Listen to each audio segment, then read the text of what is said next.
What up, squad? D20 here, and I want to welcome you to my 16-hour review and new player guide for Back 4 Blood.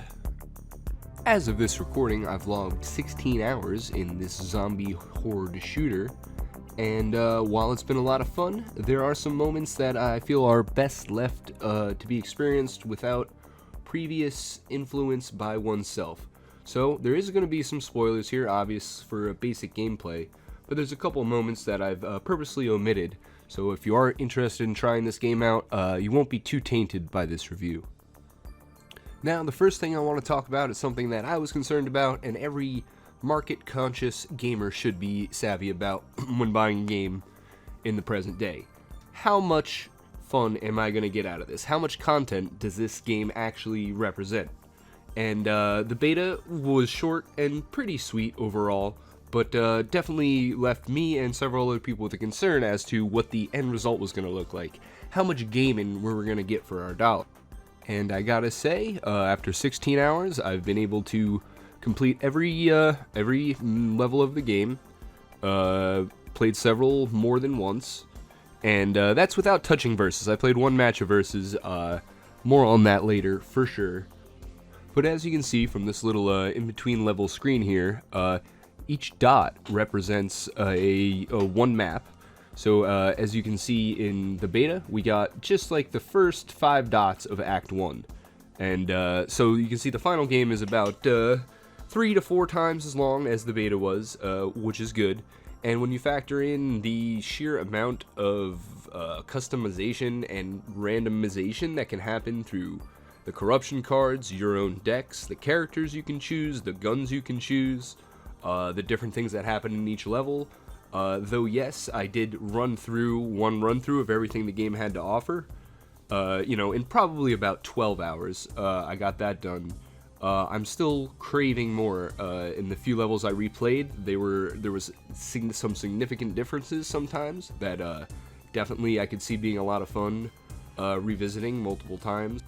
Because I believe reviews should not be inherently positive or negative, instead they should be critical and offer information to help an individual come to a conclusion about the subject at hand. I'm going to try to balance this review by every time I say something good, I'm going to try to say something that I think could perhaps be improved. And if the length of the game was a concern from the beta, then the quality of the AI was also an important concern from the beta that I feel was not quite as addressed as well. There were several instances in which the bots got stuck on something. I got significantly far ahead to the safe room in one point, I believe, and they were kind of stuck on a wall, so I had to go back, through the level, maybe like 15-20 seconds back through the level. You can kind of bump into them a little bit and displace them, and then once they got like off the box or whatever they were caught on, they stuck with me pretty good. They do drop ammo for you now if you need ammo. They don't interact with any objectives or anything, which is to be expected. And they're overall okay. As you can see in this clip here with the ogre, we get all nice and safe in this tunnel, and then the one bot runs out. I think he gets grabbed, and then he just won't get back into the tunnel. And, I ran back to the safe room. So little frustrating things like that. All the footage you'll be seeing here was played on Recruit, the easiest level. I did play some on Veteran and the middle difficulty, and it was not easy. So the difficulty is scaling is something I'm definitely going to be looking forward to as I get a little deeper into this game. I don't consider myself a great gamer by any means, though I do have a lot of hours in Left 4 Dead, so horde shooters are not unfamiliar to me. But I did not wipe too many times, even playing with less than satisfactory randos online. But yeah, overall, the AI, you can keep working on that, developers, but not a game breaker by any means. So after 12 hours, I was able to unlock a decent amount of the cards and everything. I still got quite a bit to go. You get about 700 supply tokens, the red currency, for every campaign that you complete. There's 3 campaigns. And you don't really get to feel too much early on, especially if you don't mess with the deck upgrades too much, you're just playing the game. you don't really feel the effects as much. But near the end of my 16 hours of playing, I had developed a medic-oriented build, a build that allowed me to wield 2 primary weapons at a sacrifice for weapon swap speed. I built a stamina-oriented build. There was definitely some fun stuff, and you notice it if you like are playing a run-through where you get your whole 15 cards unlocked, and you're whipping around kicking ass, and then you start a new playthrough, and you're like, wow, my character isn't as fast. Wow, I'm reloading really slowly. Because it does take like a good hour at least, probably closer to an hour and a half to clear each act. The slow build of your stat increases through the deck isn't noticeable all at once, but cumulatively definitely affects gameplay in a pretty big way, from what I noticed. The corruption cards represent what I think is one of the most fun aspects of the game, is just random bad things that are going to happen to you during this level. One of the most annoying of which is the fog, which just makes everything super hard to see. If you're not familiar with the level, good freaking luck, because it's not always clear where you have to navigate to. That's like part of the challenge of getting through each level, in my opinion. And fog definitely makes that more difficult. Some make the infected explode in fire upon being killed, so if you have a melee-oriented build, that can really slow your roll. They did leave my baby, the combat knife, in there. And it's in almost every deck I make, it's the first card. If you're a Left 4 Dead fan, I can't suggest this card enough to you to make this game feel a little bit more like Left 4 Dead. The shove mechanic, mouse 2 in Left 4 Dead, is extremely weak in this game. It takes about 5 shoves or melees, or I guess bashes, to actually kill a zombie. And they do not get pushed back nearly as far as in a game like Left 4 Dead. So what this combat knife does, it takes your completely weak melee and turns it into a one-hit kill at close range. And it has saved me more times than I can count. Both guns are empty, 5 zombies coming at you. You do a little backup zigzag, cha-cha-cha-cha-cha, and you're good. It doesn't interrupt your reload, so you can be reloading your magnum. Zombies come at you, pop pop, continue reloading, doesn't restart the animation. And speaking of combat, the gunplay in this game is also pretty decent. Some weapons are certainly better than others, and you'll want to find one that fits your playstyle. There's cards that will incentivize a lot of different types of builds, shotgun oriented, stacking damage, stuff like that. Generally, the assault rifles feel good. They have some recoil, different damage bursts and everything. It's pretty worth it, in my experience, to try the two-handed loadout, so you can equip 2 primary weapons, even though it does slow down your swap speed. It allows you to run a sniper rifle, which is kind of underpowering by itself, but can also be really fun, which is never to be underestimated. But yeah, overall the gunplay was good. You can definitely feel the differences. Conserving ammo and having a variety of weapons on your team is still pretty important. One area that I think is going to be a topic of a lot of conversation is the way attachments work with your guns. Basically, you start with a white gun, and then you can pick up other guns that are blue, green, blue, and purple, respectively, according to their rarity and power. However, if you find let's say a golden attachment earlier on, put it on your MP5, and then find a purple MP5 a map later, it's rather hard to take that attachment off. If you're lucky, you can find another attachment to replace in that slot, and then it'll put your old attachment on the ground, and then you could, go back, get the gun, and switch it over. But it's a little convoluted. It's not really easy to do, and it takes a lot of time if you did want to do that sort of backtracking. I see why they did this. If you were able to just take every golden attachment that you had and continue to swap that as you got better and better guns, it might allow the player to be like a little bit too OP, a little bit too fast. However, it's a frustrating part of the game. Makes for some hard decisions that aren't necessarily fun, and I think they should find a compromise, perhaps allowing you to use a toolkit, disposable item in your utility slot, to disattach items from a weapon, which would balance it out. You can't do it all the time. You need to have a toolkit, but it still can allow you to do that because, you know, mechanically, hey, if I can take this sight off to put another sight on, why can't I just take the sight off to put on my new gun? It just seems a little contrived, and I think they could have a way that felt a little more natural and made a little bit more sense and still keep it balanced, but give players what they want. And, you know, we love loot. We love getting fully kitted out. And just a quick few notes on the technical side of things. Though my rig is fairly modest by some standards, it does me good. You can see the specs here on the screen. And in my 16 hours of gameplay, I only experienced one crash, which disrupted my run back to desktop, complete crash. And a couple of moments where the audio would cut out, a couple moments where it froze for like 5 to 10 seconds and then came back.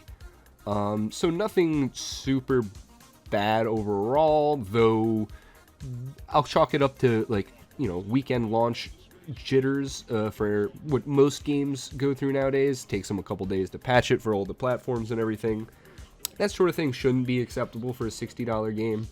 So while it doesn't fail because of that, it is holding it back a little bit. So while I'm here, I figured I should go through rapid fire style, just a quick explanation of a couple things and a couple tips if you find yourself struggling here in Back 4 Blood. Tip number 1, use your ping. Default key Q on the keyboard. Your ping is pretty invaluable. If you're just running by, trying to make good time through a level, zombies everywhere, but you know your team needs ammo, to just be able to press Q as you're passing some ammo that you don't need can really go a long way. Teamwork in general goes an extremely long way in this game. Going on, just like in most other horde shooter games and most team-based games in general, if you're not with your team, you are 10 times more vulnerable than you are if somebody has your back.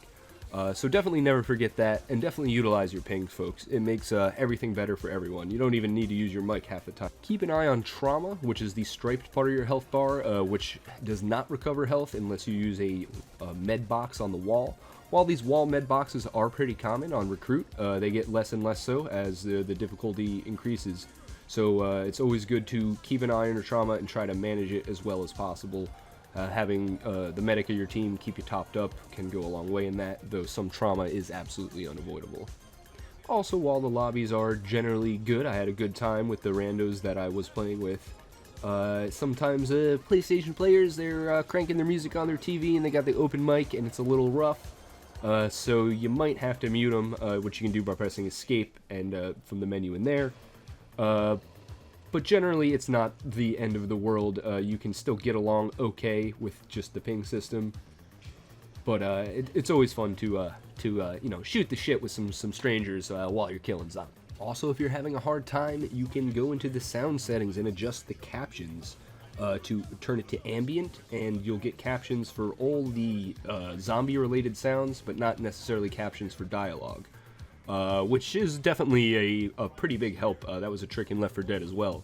If you were having trouble hearing, you could just turn the captions on and you could see like smoker whisper or something like that in the captions. You know, oh, there's a smoker nearby, even if you don't actually hear it.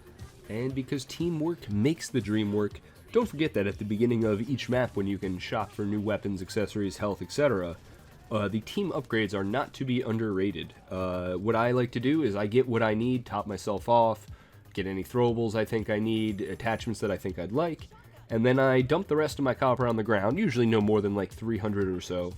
Dump it on the ground and ping it, and say, hey, if anyone's got enough to buy the upgrade, please do so.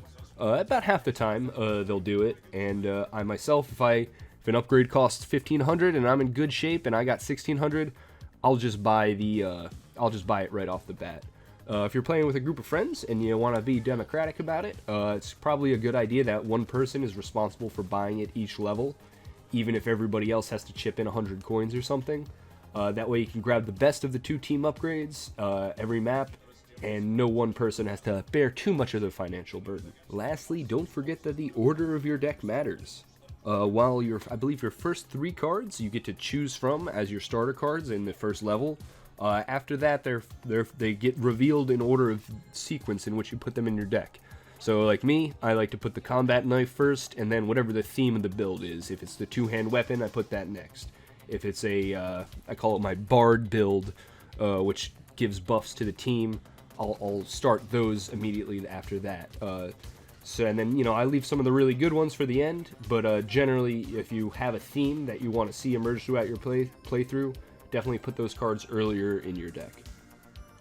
And one more thing that is definitely going to be a topic of conversation and concern among the community is that for some reason they've decided to make the choice to hamper progression in solo mode.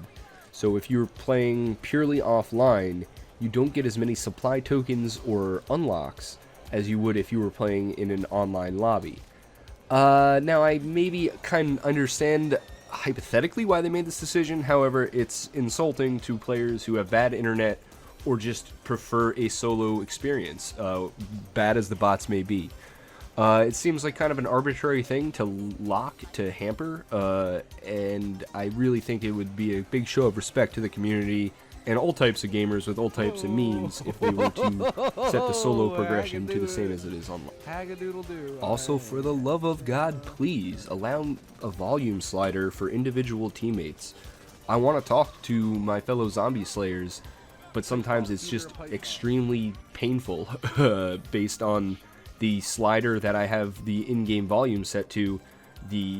My teammate volume seems to be completely different and uncontrollable. So that is a small quality of life adjustment that will make big improvements to the user experience. And lastly, we're going to talk a little bit about the mood of the game. While each act has one or two pretty memorable, unique sequences or finales, there's definitely some maps that feel a little bit more like filler, but they all have a pretty unique feel. Sometimes the pathing can be a little confusing, but that, in my opinion, adds to the aesthetic of you don't quite know where you're going and you're trying to survive while figuring it out. You go from casually clearing out a area from infected from a high vantage point to moving forward a little bit and all of a sudden you're surrounded, or you get a wave of special infected, which they are not stingy with. You definitely get a lot of special infected as the game progresses. As you can see here in this clip, it's not always clear, particularly on this level, what part of the map you can go on. So a special infected exploded there, knocked me off the edge, and so I had to take over a bot. And then I fell off the edge. Luckily, the AI has the wherewithal to get me, but we're down to 2 characters now because that charger knocked another AI off the level. And yeah, well, this is a disaster. This is one of my wipes.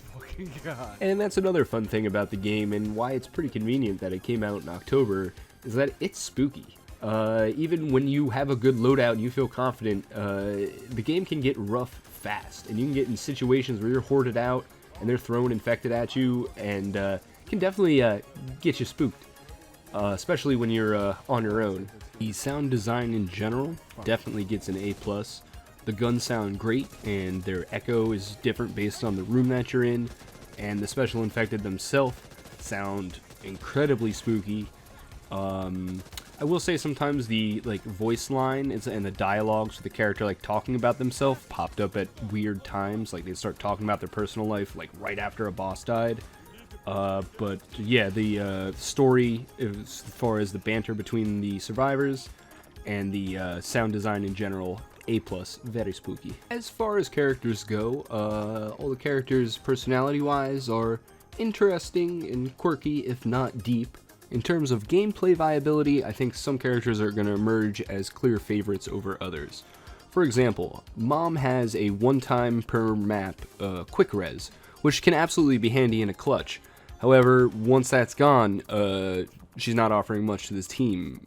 Same with Doc, though I do love Mom. I play Mom a lot. Same with Doc. She can heal everybody on the team for a bandage's worth of a heal once for free per map. So that's good in a pinch, but once those heals are gone, those heals are gone. Contrast that with someone like Hoffman, who gives a team-wide buff to all everyone's ammo capacity, or I believe Evangelo gives a 5% stamina buff to the whole squad's stamina. That sort of thing, those sort of area of effect kind of things, I think are going to be stronger than the abilities with the one-time use. So that's something to keep in mind. But in the end, play whatever character you think's most fun. I was enjoying playing Holly until I got a voice line where she said that something to the effect of pineapple on pizza is a monstrosity. So she's effectively dead to me now. There are 3 what I call special infected. The Hag, the Ogre, and the Breaker. The Hag, which you're seeing here. And these creatures add what the beta was 100% missing. They are the oh shit, this is a big deal moment. Like, you know, a wave of tall boys is one thing, you know, a Reeker hitting you is one thing, but when a Breaker, an Ogre, or a Hag shows up, it is drop everything, that is your priority. I want to talk a little bit more about versus, but I'm going to leave that for a separate video, because I think there's a lot of subtleties to talk about and things to consider, especially in regards to Left 4 Dead, the greatest zombie versus game of all time. That being said, the little bit of which I played was a lot of fun. However, I think it has a potential for the meta to get stagnant very fast. So I would like to see them keep up on that and, you know, buff and nerf where needed to keep a healthy meta.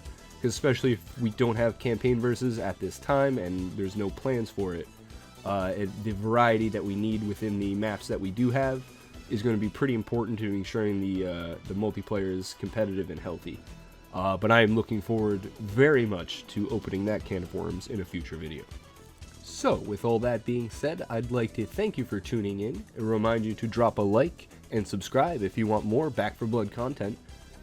And please, please, please drop a comment down below if there's anything you'd like to see me cover, any questions you might have, or concerns, whether to purchase this game or not. If you're a Left 4 Dead fan and you got $60 to spare and your first-person shooter itch needs a little scratching, I highly recommend this game.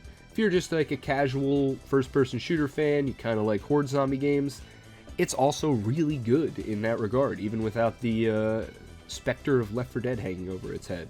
It's a fun game in its own right without that comparison.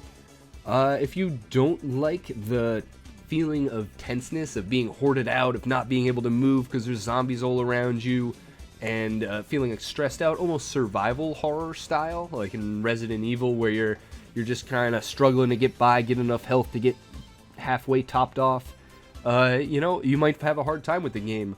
I enjoy that aesthetic, the spooky atmosphere, the fact that it's going to be Halloween at the end of the month. All that just kind of added to me. I thought it was just really fun to be spooked out and to feel like I wasn't in control of the situation, even though, because I was playing on Recruit, I usually ended up just fine. I can see the game getting repetitive for some people.